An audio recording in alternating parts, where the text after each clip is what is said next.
As I think most of us know, there's something very fishy about Rishi and his deal with the EU. This morning GB News had a barrister called Stephen Barrett on to explain.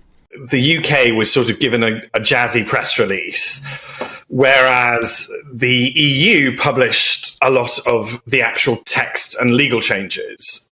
So, first the Prime Minister makes an announcement in Parliament telling us how wonderful his new deal is, and everyone lines up behind him to congratulate him. Then he publishes the text and it all looks pretty positive. But then look at the actual legal text and it's an entirely different picture. So what does it actually mean? Really, it amounts to a series of small changes to the Northern Ireland Protocol. The Northern Ireland Protocol was agreed but never implemented because of the effects that it would have. Some of the effects the Northern Ireland Protocol will have been lessened by this deal, but the major ones are all still there.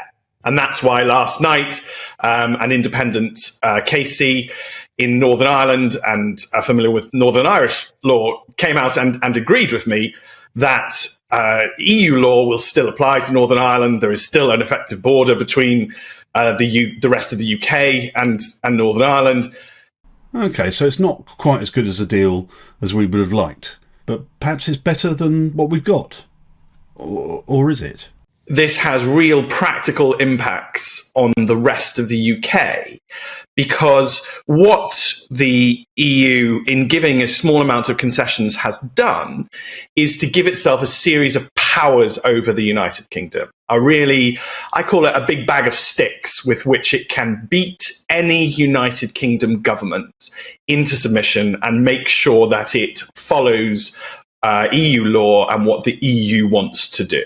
Oh, so the good bits are just crumbs from the table, designed to help Rishi sell us all a pup.